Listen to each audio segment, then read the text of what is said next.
Good morning student. कल हमने discuss किया था एक्सरसाइज 5.3 का जो क्वेश्चन नंबर 7 तक हमने सॉल्व कर दिया था। उसके बाद 8 जो क्वेश्चन है उसके अंदर बोल दिया उसने, find the sum of first 51 term of an AP would second and third term are 14 and 18। उसकी सेकंड और थर्ड टर्म दे दी।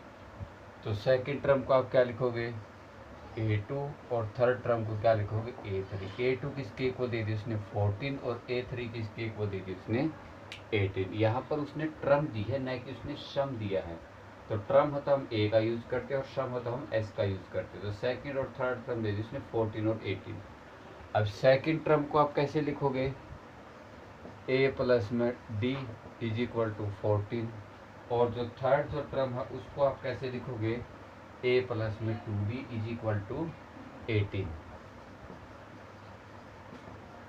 तो यहाँ से आप इनको सिंप्लीफाई करके आप A और D की वैल्यू आप निकाल सकते हो। जो थर्ड जो चैप्टर था उसके अंदर आपने फॉर्मूले यूज किए होंगे, एलिमिनेशन मेथड, सब्स्टिट्यूशन मेथड और क्रॉस मल्टीप्लिकेशन मेथड। इन्हीं मेथड से रिलेटेड ये क्वेश्चन, इसमें से आप A को इक्वल करके आप D की वैल्यू आसानी से निकाल सकते हो। उसके बाद हम डिस्कस कर रहे हैं क्वेश्चन नंबर 8 की तरफ। Find the sum of first 51 term of an AP. 51 term यानी एस ऑफ कितना निकालना आपने 51।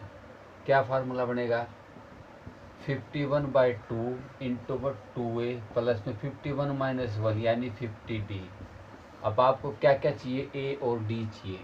तो ये निकालने के लिए उसने क्या बोल दिया, उसने बोल दिया कि उसकी जो 7th जो टर्म है वो दे रखी है उसने 49। जो 7 टर्म का सम उसने बोल दिया 49 और 17 टर्म का सम क्या बोल दिया इसने 289। तो 7 टर्म का सम को लिखोगे आप S7 और S70। तो S7 का फार्मूला बन जाएगा भाई 7/2 into 2a plus 6d is equal to 49, और 17 का बन जाएगा भाई 17/2 2a प्लस में 16d इज इक्वल टू 289।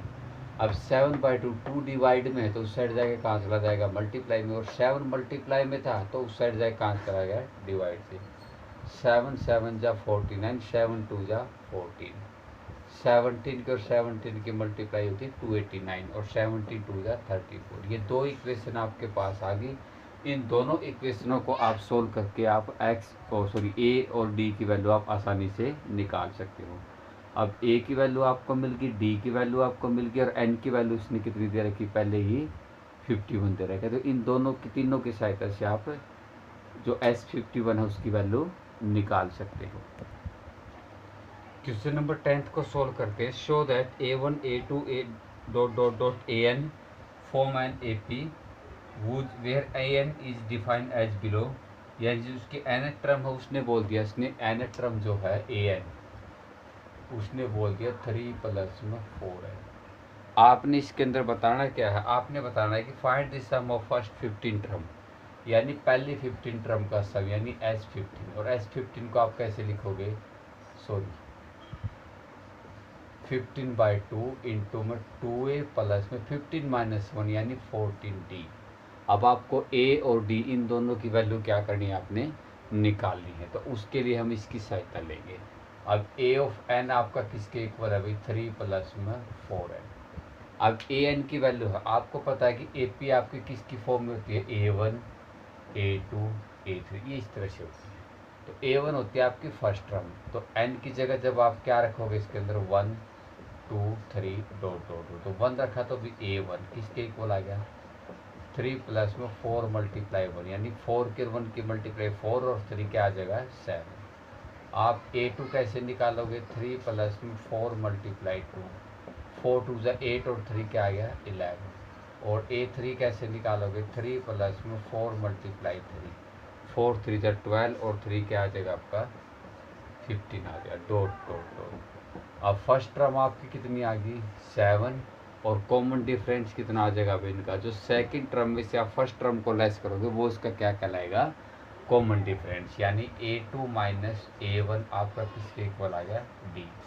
तो D की वैल्यू आ जाएगी, A2 है 11 माइनस 7 यानी कितना आ गया आपका 4।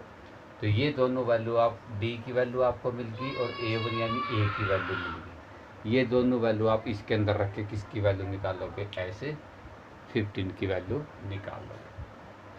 उसके बाद क्वेश्चन नंबर 11 को हम रीड कर रहे हैं। If the sum of the first n term of an is 4n minus n square, यानी शब्द दे दिया, एसन दे दिया उसने 4n माइनस एन स्क्वायर,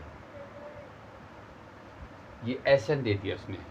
उसके बाद हमने इसके अंदर निकालना क्या भाई, what is the first term, हमने इसकी पहली term what is the first term that is s1, what is the sum of first term, यानी पहली टर्म निकाली। sn दे दी, यहाँ पर an दे रखा था, तो n की जगह वहीं आप वैल्यू रखोगे 1 2 3, तो s1 किसके इक्वल आ जाएगा आपका 4 माइनस में 1 का स्क्वायर, यानी कितना आ गया 3।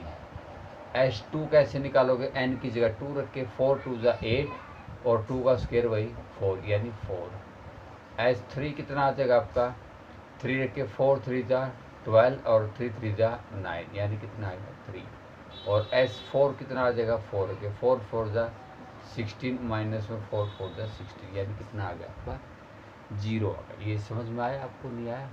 स्टार्ट में आपने s1 यानी 1 रखा तो कितना आएगा 4 माइनस 1 3, 2 रखा तो भाई 4 2 ज़ा 8 माइनस में 2 का स्क्वायर 4 यानी 4, 3 रखा तो 4 3 ज़ा 12 और 3 का स्क्वायर 9 3, और जब 4 रखो तो 4 4 ज़ा 16 और 4 का स्क्वायर 16। तो इस तरह से आप इनको निकाल लोगे। अब आप एक बात को तरफ ध्यान दें, a1 a2 a3 sorry a4 ये दे रखे आपको टर्म। अब मैं बोलता हूँ कि पहले इन 3 टर्मों का जोड़, हम उसको कैसे डिनोट करेंगे, s3 किसके इक्वल आ जाएगा a1 प्लस में a2 प्लस a3, और फिर मैं आपको बोलता हूँ s1। अब s1 का मतलब है पहली टर्म का जोड़, यानी किसके इक्वल आएगी a1। अब आपको ये पता चल गया होगा कि जो s1 है आपका वो किसके इक्वल होता है, a1 के इक्वल। अब इसका मतलब जो पहली जो टर्म होगी वो आपकी s1 होगी, तो पहली टर्म कितनी बन जाएगी यहाँ पर आपकी 3 बन जाएगी। उसके बाद सेकंड पार्ट इसके अंदर कहते हैं what is the sum of the first 2 term, पहली 2 टर्मों का जोड़, यानी s2 आपका कितना आ जाएगा 4। इसी तरह आपने निकालना what is the second term, आपने सेकंड टर्म बतानी है अब की बार, न कि सम बोलना है। अब सेकंड जो टर्म आएगी आपकी वो क्या आएगी, ये होती है आपकी सेकंड टर्म। अगर मैं इन दोनों टर्मों के सम में से यानी s2 में से इस पहली टर्म का सम लेस करूँगा तो वो किसके इक्वल आएगी आपकी a2 के इक्वल। समझ में आई बात नहीं है? इसी तरह मान लिया आपने इन चारों टर्मों का सम है, सम बोल रहा हूँ मैं आपको, यानी s4 में से आप इन पहली 3 टर्मों का सम लेस करोगे, यानी s3 लेस करोगे, तो वो आपकी टर्म कौन सी बच जाएगी a4। हमने निकालनी सेकेंड टर्म, तो s2 में से किसको लेस कर दो आप s1। अब s2 कितना आपके पास 4 और s1 कितना आपके पास 3 इज इक्वल टू किसके आ गई a2, तो a2 की वैल्यू कितनी आ जाएगी आपकी 1। ये आपकी सेकेंड टर्म। इसी तरह अगर आपको निकालना इसकी थर्ड टर्म और 10th टर्म, मान लिया हम 10th टर्म के बारे में डिस्कस कर रहे हैं, तो जो 10th टर्म होगी, अब देखो आप a4 होती है आपकी s4 माइनस s3, a2 होती है s2 माइनस s1, तो a10 किसके इक्वल आ जाएगी आपकी s10 माइनस में s9। अब s10 आप कैसे निकालोगे, sn है आपके पास, तो n की जगह क्या रख दोगे आप 10, और s9 निकालने के लिए n की जगह क्या रख दोगे आप 9, और वो इसके अंदर से क्या कर दोगे आप लेस कर दोगे, तो वो आपकी इक्वेशन आ जाएगी। उसके बाद हमने निकाली इसकी nth टर्म। अब nth टर्म निकालने के लिए यानी an टर्म आपने निकालनी है, तो कैसे निकालते थे हम, sn में से किसको लेस करोगे s ऑफ n माइनस 1। अब sn आपको दे रखा है, n-1 निकाला तो n की जगह क्या रख दोगे आप n-1। उसके बाद आप इसको सॉल्व कर सकते हो। उसके बाद जो क्वेश्चन नंबर आपका 12, 13 और 14 सेम है, तो इनमें से एक सम को मैं कर देता हूँ। Find the sum of first 40 positive integer divisible by 60। आपने बताना पहले 40 पॉजिटिव इंटीजर जो किससे डिवाइड हो 6 से डिवाइड हो, तो 6 की टेबल पड़ जाएगी 6 12 18 2। अब यहाँ पर आपने निकाला पहले 40 सम का सम यानी s ऑफ 40। अब s ऑफ 40 किसके इक्वल आ जाए 40/2 इंटू में 2a प्लस n-1 यानी 40-1 इंटू में d। अब आपको a और d की वैल्यू चाहिए। अब a कौन सी होती है आपकी फर्स्ट टर्म होती है, तो ये आपकी फर्स्ट टर्म आ जाएगी, यानी कितना आ गया a 6 आ गया। और डी आप कैसे निकालते हो, सेकंड में से आप किसको लेस कर दोगे, फर्स्ट को, तो हम उसको क्या बोल देंगे, डी बोल जाएंगे। उसके बाद नेक्स्ट में दे दिया उसने 15 मल्टीपल ऑफ 8।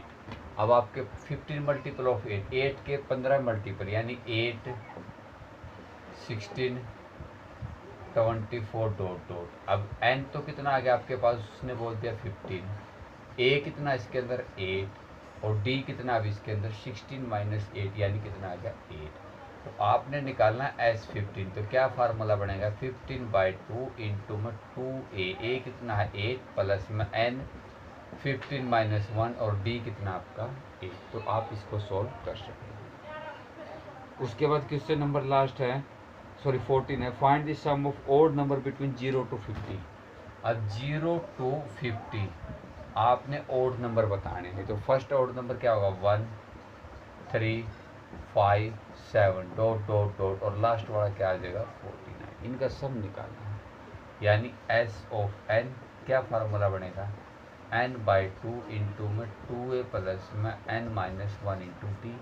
अब n कितना आपका वो आपको निकालना, a आपका फर्स्ट टर्म होगी, d कितनी आ जाएगी 3 माइनस 1। अब ये 49 क्या है, यहाँ पर n टर्म है, यानी a ऑफ n किसके इक्वल आएगा 49, और a ऑफ n को आप कैसे लिखते हो a प्लस में n-1 into d is equal to 40। यहाँ से आप किसकी वैल्यू निकाल सकते हो, a की वैल्यू आपके पास 1 है और d की वैल्यू कितनी है यहाँ पर 3। तो इन दोनों की सहायता से आप n की वैल्यू निकाल सकते हो। तो वो n की वैल्यू आपने इसके अंदर रखनी है। तो इस तरह से आपने आज जो टोटल जो सम आप कंप्लीट हो चुके हैं वो 14 सम तक कंप्लीट हो चुके हैं। तो 14 सम तक आपने इसकी क्या करनी है, कंप्लीट करनी है। फिर भी अगर किसी बच्चे की कोई परेशानी हो तो वो कमेंट बॉक्स में लिख के अपनी परेशानी बता सकता है और समझ सकता है। धन्यवाद भाई।